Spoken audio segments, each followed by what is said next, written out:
and welcome to Friday Night with Jonathon. Shall we start by having a look who is in my green room this evening?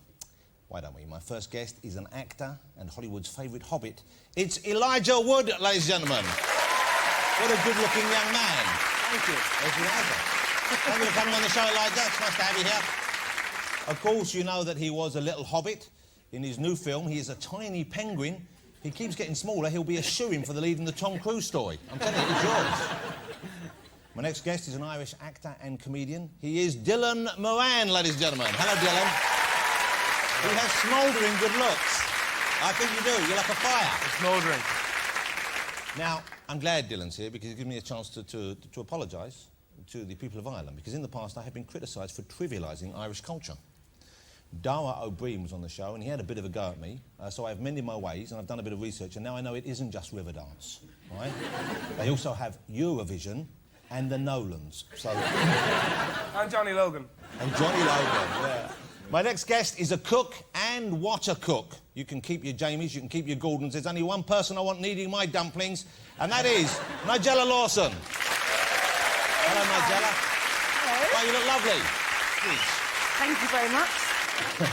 Nigella reminds me of a big trifle, if you don't mind me saying so. Creamy, fruity, smelling slightly of sherry, and crying out for a sponge finger. I'm telling you. Making a trifle with words. And we also have great music from the Fratellis. There they are. Now you see, what's that? What is that, number B? Hello, Fratellis. Nice to have you here. That's the Fratellis. Despite their name, the Fratellis are actually from Glasgow. In fact, they are the biggest thing to come out of Scotland since the McDonald family's X Factor phone bill. And before we get on with the show, you know, I'm here despite the fact that I've had a terrible week. In hell, the Pantos are going to be having a hard time this year if you don't wake up. I'm here despite the fact that I've had a terrible week. Well, now you're overdoing it. Somewhere in the middle. Anyway, I tell you what, I had to have some root canal work done. You know, and that's where they go right in. This tooth of mine, it just kept coming off. This tooth, this clunky bit at the top of the tooth. And I put it back on, it came off again. I was eating a spongy sandwich, boom, it came off. I thought, it's no good, I've got to go and see him. And I've got a top dentist, OK? Really posh dentist, even has a TV in there up on the ceiling. Right? I don't know what he does when I'm not around, but anyway, he's got a TV up on the ceiling. You're lying back, he's got all the gear on, he put the TV on, gave me some special glass switch, headphones on. You know what he had on while I'm strapped in the chair, drugged up? The Jeremy Kyle show. Right? So I thought, well, at least now I know who watches ITV. It's people who are strapped down and anaesthetised. Well, have you seen it in the mornings? I mean, you need something to just take the pain away. Speaking of teeth, which is why I introduced the thing, because we had something sent in the office this week and I wanted to share it with you. What do you look for in a toothpaste? I suspect it's something like a sensitive cleaning action with a hint of minty freshness that says, kiss me now. You're probably not looking for a strong taste of curry, which is what you get with this new range of toothpaste that have just been released in Japan, of course, where else, OK? And they've sent them over just to have a look at. It's a palette, different flavours depending on your mood that you can try, different toothpaste, and they've got cinnamon, that sounds okay, doesn't it? Darjeeling tea flavour, green tea flavour, tropical pineapple flavour, and in the middle, Indo curry flavour. Indian curry flavour toothpaste. That's not right, is it? That's like Marmite deodorant or something like that. Shall we get my first guest out? Yeah. And I'm going to kiss him on the side of the cheek and see if he enjoys the flavour. Who's that? Is that him? Are you smoking? Yeah, sorry. Jesus Christ. Never mind laughing, young man. Will you please welcome the talented Mr. Elijah Wood? Elijah Wood, ladies and gentlemen, is... I've met him a couple of times in the past. First time you've been on the show here. You are, for the time being, certainly, and I think for most of your career, it's going to be hard for people to think of you without thinking of Lord of the Rings. Yeah. Huge movies. I believe that trilogy of films is the highest-grossing trilogy of films in the history of cinema. I think of, yeah. Which is quite something when you think about the Star Wars movies and you know, various other films, which are, you know, the Godfather films. Incredible achievement. Were you a fan beforehand? Was it something you wanted to do? Did it just come your way because you were a young actor around? Had you read the book? I hadn't read the book. I'd read The Hobbit when I was young and loved The Hobbit, but I never got around to The Lord of the Rings. Like, I had the books, on the shelf, and it was always that thing that I'd pass it and go, God, I really must read that one It looked day. kind of daunting, didn't it? It was yeah. The 3 books sitting next to each other. I like that with Jade Goody's autobiography, which I have. Doesn't seem to be enough hours in the day. Yeah, so it was one of those things that I never got around to reading, but then heard that Peter Jackson was going to make the films. Like 2 years in advance of them actually casting it, I heard about it. And then they went about casting the movie, and I read the script. I went to basically a casting office. They didn't release the script to anybody. Went to this office, sat like in a room. It was basically under lock and key. Was this in a room with other would-be hobbits, or was it just, It was just you? by myself. Okay. And I sat there and I read it, and I was absolutely blown away. And I remember driving home away from the casting office thinking that like orcs and goblins were chasing me, because I was so invested in the world, like I'd so gone to that place. Had you smoked anything? Had they piped anything into the room? No. But ultimately, it came time to audition for it, and I didn't want to go about the normal process of auditioning, because typically you go into a room, it's like a white room with a camera, with a casting agent. And someone sitting there with the other half of the script. And it's sort of kind of sterile. And I thought, God, I really want this. This is something I'm extremely passionate about. So I went about doing my own videotape, and I got a costume, like a Hobbit costume. Who made that for you, Mum? No. I bought a book of Hobbit lore that had various artistic renderings of hobbits. And I kind of got an idea of what the costume would be like. And so what was it? Just So it was basic... like knee pants, you know, and like suspenders, and like a flowery shirt, kind of. Like a 70s schoolboy. Right, exactly. And then I went into the woods and shot the audition tape in the woods, like bare feet, the whole thing. Yeah. And then cut that together and sent that into Peter. And did you always have your eye on the main Hobbit part, or would you have been happy with any of them? Frodo, that's what I was going for. Yeah, you wanted to be Frodo. Yeah. Obviously, feeling that you got the part. But he just did the most tremendous job, didn't he? It really was. It was central to the whole film, the whole series of films. You needed to believe in you and the other guys, and I think you all really did a great job, of course, which is why it was the hit it was. But a huge chunk of your life to go and make that. It was 4 years. 4 years of your life. 4 years, yeah. Now, you guys, you had a kind of a thing where you wanted to remember the experience. You all got a similar tattoo, am I right? We did, yeah. Okay, what was the tattoo, and where on your body did you have it? The tattoo was the Elvish number 9, so standing for the 9 members of the Fellowship. Yes. I mean, it was a pretty significant experience, and it was an idea that we had early on, but we kind of waited until the end to make sure that the experience was actually good. Yeah. But yeah, I got mine just below the waist. Could we see it? Is it somewhere? Is it too near the pubis area, or is it okay to be exposed? Do you want to? I could show it. It's not. You don't have one of a snake down there as well, do you? It's funny. I often forget that it's there. And look, holiday boxer shorts, everyone. So. What's that? There you go. Look at that. Well, that's quite something. And it must have been quite uncomfortable to have it done there, I would have thought. It was very uncomfortable. Right. Well, thank you for showing that. You've been working in the movie industry since you were a kid, haven't you? When was your first movie? I was 8 years old. The first movie was actually Back to the Future 2. What, you're in Back to the Future 2? Yeah. Okay, now, I've seen all the Back to the Future movies. I liked them all very much when they first came out. Yeah, I didn't remember you in them. In the Cafe 80s, when they go to the future, the 2 kids at the back of the Cafe 80s trying to work the video game, I was one of those kids. One of those kids. And was that a fun part for you? Oh, my God. It was amazing. Because I grew up with the first movie. Yeah. And so to be on that set, sort of in that town in the future, was just, it was mind-blowing. And you were wearing some sort of a geeky cap, weren't you? I seem to remember. Yes, there was a, it was like a colander. You know what's lovely is when Elijah turned up to the studio today, he was wearing that hat. So obviously... but you made quite a... I mean, you had a pretty solid career, didn't you, as a child actor? I mean, you made a lot of films. So why is it that you, I mean, you're working in Hollywood, you're a child, how is it that you stayed on the straight and narrow when so many other child stars seem to get either, you know, like lured into a drink or to drugs or just become... I believe the American word is arseholes, but they pronounce it slightly differently. Yeah. You know what I'm saying? It seems to affect people adversely. It does. I mean, I really credit my mother. You know, I was raised by an amazing mother that definitely tried to create a separation between what I did as an actor and what my home life was. So I always had a really strong home, solid base. I was never allowed to define myself by being an actor. And she was good at, like, kicking me down when I was getting too sort of big-headed. Was it strange for you having on the set? I mean, when you started making slightly more adult movies, did she come down there? Because there wasn't really a period when you weren't working, was there? No, I mean, it seemed to be that you just flowed through. I've been very lucky. Yeah, so was it tricky when you started getting the slightly more mature roles? Well, I remember on the Ice Storm, I had to make out with Christina Ricci. And my mom was there. Now, at this stage, I was 15, nearly 16. So you're heading into your kind of more mature, you're growing up, you're becoming an adult. You're growing hair. Exactly. A couple years prior to that. So anyway, I had to make out with her. My mom was on set. Yeah. Oh. And this wasn't just a make out, like it was proper open mouth, tongue, roll around. And that was the first time that I was kind of embarrassed about hideous. my mom being around, just because I didn't want her to see that kind of thing. You didn't want to see your And then I moves. had to dry hump her later in another scene. And that was a bit uncomfortable as well. Yeah, I imagine so. And did Mum chat to you on the way home and say, good work today, son? It was very awkward for her. It was very awkward.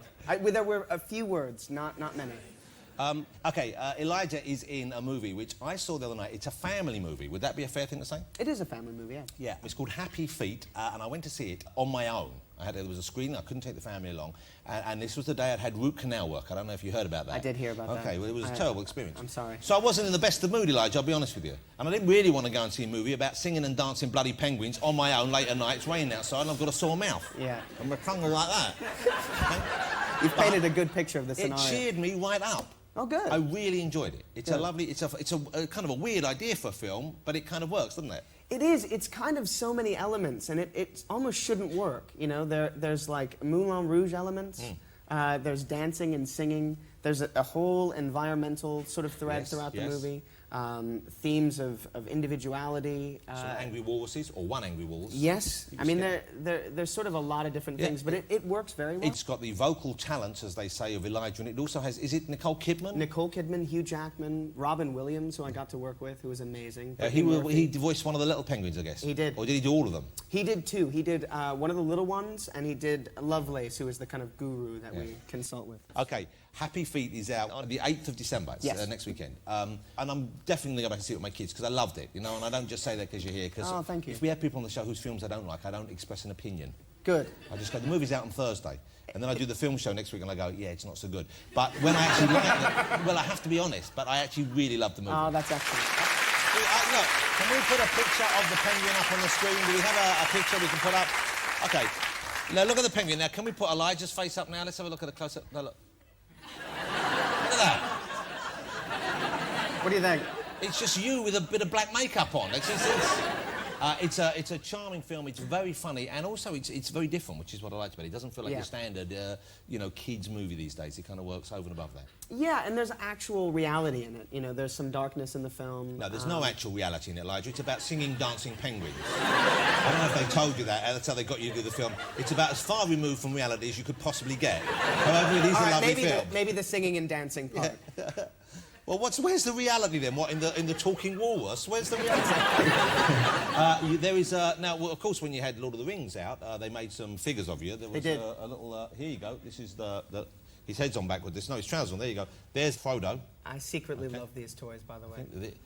This one does that. Oh, see, And look, it's- Sting lights up. and it It's lights up a little awesome. bit. There's Yes. orcs around. It doesn't look that much like you, to be honest with you. You are, I think, prettier in the flesh. But now there's this figure of you, which also is of you, because, but, you see which one people like the most. Do you like that, or do you like that? Yeah, I think we know which one's going to survive. Okay. And look what this one does. That one has a little sword that goes like that, like he's got a wooden arm. That's rubbish. But this one...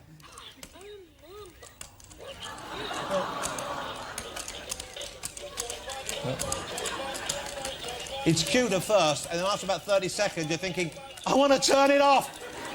But look, it's sweet. Look, he doesn't... Oh. He came out to see me. Oh. I think he likes me.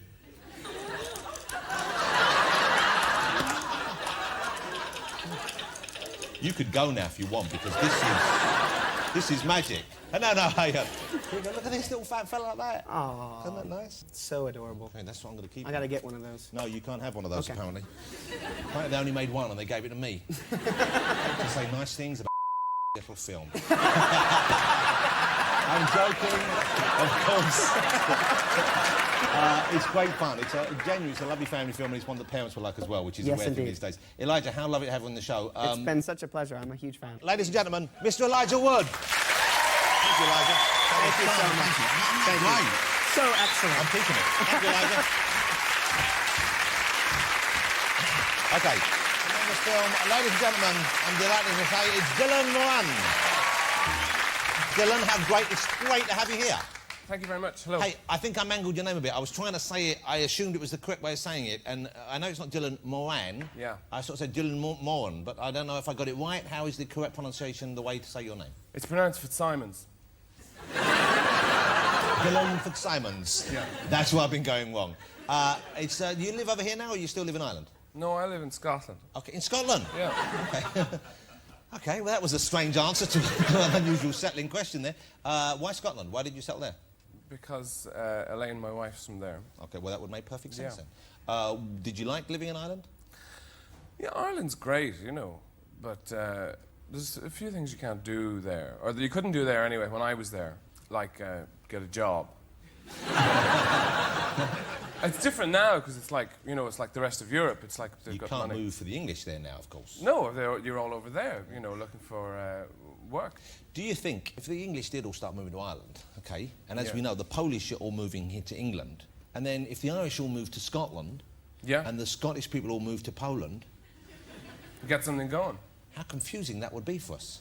It's not though. People always move around. Yeah. You know. I mean, you're in West London now. You came all the way from Billericay or wherever you grew up. Billericay? I don't know. It's some eel stole. You have me branded as a common whelp from the East End of London? Cockle hawker. Is that a euphemism for something? I just made it up. I don't know. I've never hockled a cockle You in my life. clearly come from a long line of whelk flingers. Yes, we did fling a whelk or two when I was a child. Do you like seafood? Yeah, sure, yeah. Have you ever had eel and mash from a proper pie and eel shop? I have, but without the eel. Well, that's it's hardly worth mentioning. But as recipes go, you know, ting and mash, fine. What is the thing? It's an eel. I'm walking, thank you. We've mentioned potatoes there indirectly. You brought it up, Jonathan. And it's one of the things that people, when they think of Irish people, they often feel, can I mention potatoes? Or will that open up Is that old a bad wounds? thing? Yeah, would it be Is like... there going to be a long, long silence and Yeah. heavy drinking? Yeah, are we safe to talk about And potatoes? then a quick, short fight. We can talk about the potato if you want it. Do you? I don't really want to, but I wonder whether you find that you still get characterised or indeed defined by, let's face it, outmoded cliches as to what an Irish man or indeed Irish Defined by woman my is. preference in tubers. Yes. Root vegetables. Yeah.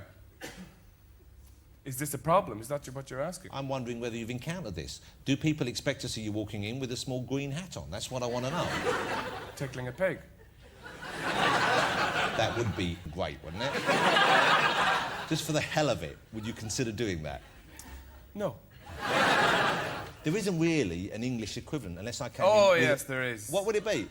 You think English people have a lot of stereotypes. Well, what would you be? Oh, you know, cock and But that's a modern one. inbred toffs and people who are John Bull with a bulldog under his arm. very red in the face, composed almost solely of gout. I will come out wearing, if you wish, I will go out for the evening wearing a Union Jack waistcoat with a bulldog under my arm and a top hat if you come out wearing a small green hat with a feather and a pig under your arm. Do we have anything approaching a deal? If we can have a fight, yeah. Okay, now, I really wasn't aware of you as a stand-up comedian. I only came to you as a comic actor. I didn't I realise understand did you're in that as well. television. Yes. What? I loved Black Books, though. It was, you know, it just seemed to come out of left field, and it was a very original, very funny piece of work. I miss it terribly. I wish you'd make more. I understand that you have no intention of doing so. But the character of Bernard Black, who you played in it, clearly partially based on yourself. Well, a bit insofar as it's what I could do, but a lot of it was really just walking into these places and, you know, and seeing the miserable behind the desk in there, you know. These guys always seem to be unable to deal with life on the street because they didn't want to be involved in any kind of real business. They wanted to cling to what they were interested in, but they had to deal with people at the same time. Yeah. So you'd see them and they were perfectly happy in their misery. And then people would come up and talk to them and say, do you have? And they'd immediately go, I might. You can't have it. Go away. And there was loads of them. They're all like that. Okay, we have a clip of Black Books, but you're not going to make any more? You really No, not we'll gonna do go something into- else. Why not? Do something else. You want to do something else? You must want to do something else after what? You've been doing this for at least a month now. You must want to do something else. I've been doing this for 20 years, Dylan. I don't want to hear that Why not? because that makes it you harder to look at. How can you bear it? 20 years? It's either this or flinging whelks. Okay, I understand. I wasn't going to go to the family business. Great series. It was great fun to do. Now, Dylan, you wouldn't think it necessarily, because how old are you, Dylan? Do you want me asking? I'm 35. 35. You wouldn't think he's 35. He's somewhat dishevelled. Let's face it, a bit frayed and rough around the edges. But I have it on very good authority. He's very attractive to the women. Not in my area. I don't know. My daughter and her friends went to see you live, and they came out and said he is, and this is the actual phrase they used, bare nang. What's that? Are you not up to date with the kids' No, speak? I don't. I wish I did. Some of it sounds great. Do you engage with the modern world much? No, I'm very interested in the idea of trying to be up to speed with. Do you have a mobile Even phone? using the phrase "up to speed," I think is kind of impressive. Do you text people? Oh, I can text, yeah. Do But you use a satellite navigation system? I can't drive, so I don't. I don't have that much. Well, what about I've never been that drunk where I actually needed one. Are you walking home? Please Yeah. turn left ahead. Yeah. If possible, make a U-turn. Third stair, lift me. Do you have a MySpace account yet? See, again, these phrases. My space. I'm in your space. What's your space? It's a little computer world where I can live with friends who I don't actually know. Is MySpace related? If you're in a MySpace, do you get a YouTube? I think you can go to YouTube from MySpace, but you don't necessarily have to pass through MySpace to arrive at YouTube. Okay. Check your satellite navigation. All right. I don't know these words. So you don't engage in the modern world, in computers? Do you use the internet? I'm in the modern world. Yeah, but I'm you seem here like now. It's like With everybody else. It's just you're filling your life with all these gadgets and because you're bored. Yeah, maybe, but they're fun. You want to make getting to the loo more interesting, so you get a G-nav or whatever you're calling it, and get there on some kind of glider. Dylan. Yeah. Despite what you've read, my house isn't quite that big. But I do have an electric toilet that cleans your bottom for you. They've fantastic toilets in Japan that play music. Oh. While you no, they do it. But I'm really upset now because mine doesn't play music. They do the pretend. Because we were in Tokyo not that long ago, and there's one where you go in and they have a flushing noise when you're on the loo, so that nobody gets to hear. Oh, that's right. Music comes in, so they can't hear you making tinkle or plop plop. Your own internal tuba, yeah. You know what would be great is why don't we have a karaoke toilet so you're sitting in the stall and you can sing along to entertain the other people in there. Pass the time. Do you have any hobbies? How do you feel your days? I don't know. That's kind of a frightening question or idea. I don't know. I mean, hobbies are a bit sinister, I think. Because what are you going to do? You're going to get a tractor tire and cover it in shells, or get a lump of wood and chisel it for no reason for 9 hours because you're not happy with your life. That's what a hobby is. If you look at what people make from a hobby, you don't want any of it, do you? Well, I got a little man made out of shells and it says on the bottom, world's best dad. That's different. Was it made by your own children? No. Okay. But they paid out the money you gave them to somebody else to buy it for you. No, I bought it for myself. You bought it for yourself. I thought it would show me the good counts. So you don't. So what do you do with? I mean, no disrespect, but you obviously work on your comedy and you write. But how do you fill your day then? That is a very personal question. Well, this is a chat show. You're meant to open up. No, but I mean, it's an amazingly. How do you fill your day? How does anybody fill their day? I think the truth is, you fill your day most of the time by being in the washing machine of your own mind, thinking, "What's this? When does it stop? Am I enjoying it? I don't know. Oh, it's time to go to sleep. I can't. I'm worried." And then. Well, that sums it up very neatly. And then you wake up and you smear jam over your family's face on your own. So now we know how you fill your time. Yes. Was that so difficult to open up? No, but obviously at times it's an enormous pleasure to be alive. Can I ask you something, Dylan? Yes. Do you have a stylist? I have many. Do you think this is the work of one person? I have people who 3 generations of the same family who come to work for me. These craftsmen. Do you cook? Have you ever cooked? We have Nigella Lawson on the show. She is a fine cook. She's a beautiful woman, of course, and she's also a beautiful cook. I can make a bacon sandwich like you. It's not a hard thing to make, though, a bacon sandwich. Well, that depends. That depends on your attitude to a bacon sandwich, like your attitude to everything. How do you make it so special, then? You don't necessarily have to use any bacon or bread. Is it as satisfying as one would hope? Well, it's sometimes it's bacon surprise because it's vegetable soup. Are you a vegetarian?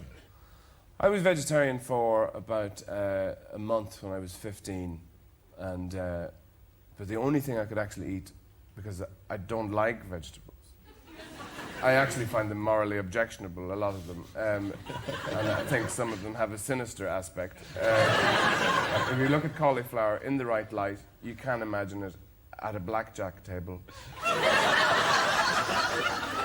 smoking.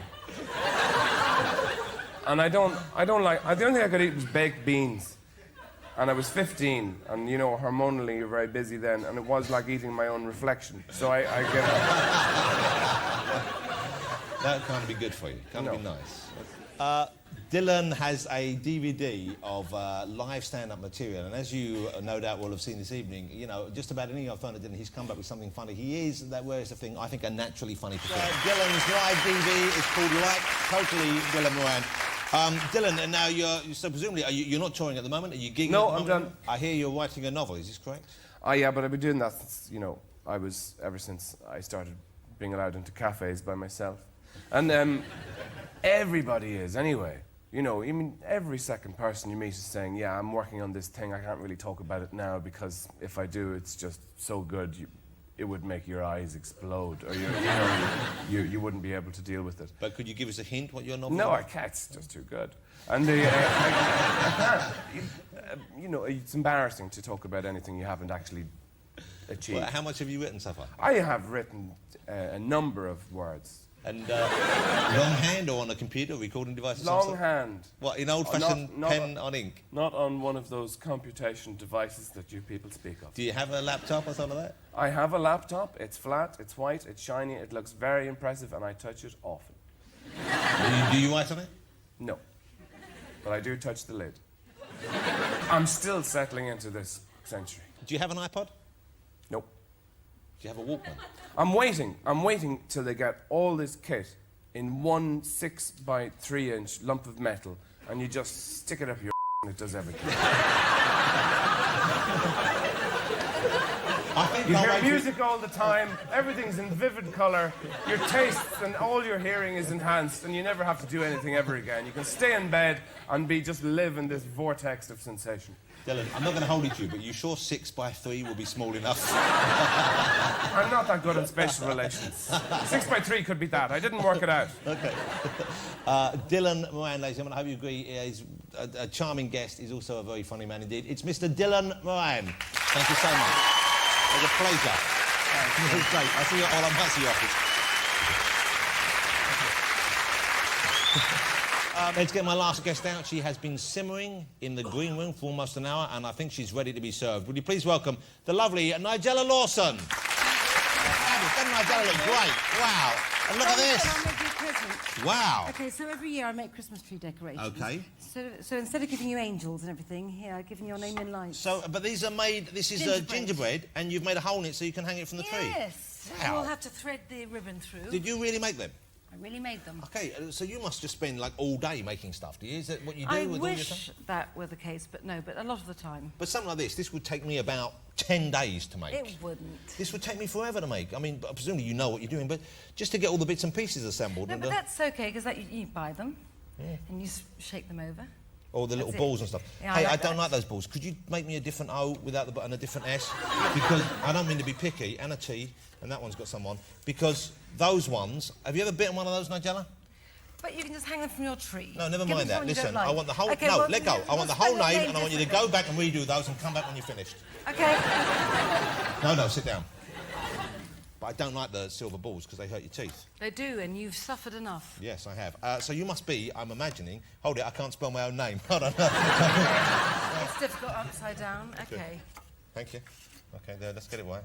That's very impressive. I'm very excited about that. You must be, presumably, you're gearing up for Christmas now. You're getting ready for... I've been geared up for so long, I think it's next Christmas. Really? You have to... Oh, I suppose you... Because you've made a show for the BBC, and I guess you've been doing it since when? Well, my Christmas normally kicks off in August. This year it kicked off in July. So you were cooking Christmas dinner in July? Yep. That must just seem wrong, though, doesn't it? Well, actually, you know, I had a great-grandmother who really loved Christmas lunch. So she always had it twice a year, once on Christmas Day, once on Midsummer's Day. Oh, that's a nice So I'm idea. used to it. You know, it's like a family failing. And this is the traditional Christmas dinner that we would all recognise today, then? Completely. Do you know, there's nothing I hate more than when people think they're too chic for a proper Christmas. Do people, posh You know, people? when they say, well, do you have a turkey? And we have a goose. And I think, poor you. If Could have someone a served me a turkey. goose, I would punch them quite hard in the face. Then I would on their couch. Yes. Then I would smash a window. And where are you going for Christmas this year? Hopefully your place. No Get the goose ready. Hey, but no, I would... What's the point of that? Why would you not have that? You've got to have turkey. That's just making the wrong kind of point, isn't it? Saying goose and... I think it's completely wrong. So how long do you spend getting Christmas ready, do you think, Nigella? How long would... Because I imagine you lay on a better spread than most people, I would have No, thought. I don't think so. bet you do. Actually, you know, one of the things that always panics me is that when people come to my house, they think they're going to get something really great to eat. But, you know, I'm not a chef, you know, I just cook. So Oh, but it's come a on, family joke that every time... So anyone in my family, when they're speaking to me, then they say, you know, what are you cooking tonight? And I always say roast chicken. So everyone says, we're going round there, we're going to get that and like that. And I come up, With the roast chicken. smiling, Yeah. roast chicken. And they think... But I bet you roast the chicken in sort of like rare Bavarian goat's cheese or something. I bet you do something special with your chicken. No, what Is it do just you a don't tradition? need to do anything special. I like plain food. Yeah, you can't beat it. Do you allow vegetarians in the house? I do, although I have to say my grandmother felt that vegetarians shouldn't really accept invitations to dinner. Vegetarians are all people on diets, she felt. She's kind of got a point. How But do no, you do I that? don't mind. I'm fine about vegetarians because actually I think at Christmas, I think at Christmas you don't need to do something special because in many ways, you know, the vegetables are great. So roast potatoes are fabulous, sprouts and chestnuts great, Can't beat it. parsnips great, Oh, red sauce, keep going. cranberry sauce. I'm Well, that's all almost good. The only difficulty is this year, because when I was filming the series, we did have a vegetarian among us. We don't normally. I like that. You sound like you're talking about some sort of like a leper. We had a vegetarian. we had a vegetarian. We And thought best not to mention so it. what happens? So we film Christmas dinner. Yeah. Had my family around, we're filming it. And then the next day, because you know that the magic of television, you're doing all the close-ups. So the next day, the crew, we all sit round, we have Christmas dinner, and there was a vegetarian, and the director thought, oh, well, you know, I suppose you can have, all we've got to give him, the roast potatoes and the sprouts. And then he realised I'd done my sprouts with bacon, and I'd cooked the roast potatoes in goose fat, so he had to go to the Thai takeaway. Oh. But you know what? That serves him right. Now, do you think, does food replace other things in people's life, do you think? I think it can do, but I mean, obviously we all know sort of examples of people who eat. We know, you know, Friar Tuck presumably ate through his frustration at being celibate. And Is that what you think was? So he wasn't Yeah. getting any, so he just ate? Yes. Ate and ate and ate. I've always presumed people who don't ever eat are so engrossed about their body shape that They're they're not also on that end. So I also think the problem there. But you, for example, do you have the balance right? Do you eat enough to keep yourself happy in that way? Nigella has a new... Hey, is this your first show on the BBC now? Are you coming over to work at the BBC? No. I'm not really an institution type of a person, but I was very pleased to do the series, especially since it was a very short series. You know, I like doing it, but, well, like you, I've got children, and it's one of those things that you just can't do. I mean, it's a very boring thing to say, but you can't do TV and have a normal life. Well, I find it's good to do TV and not see the children. Yes, I I find that know. works quite well. I know, but you know, I like to take them to school, I like to pick them No, up, it's a so lovely I thing, I can't do understand. that. So I don't do much TV, but I enjoy doing this. Of course you're going to watch it. That's Nigella's Christmas Kitchen.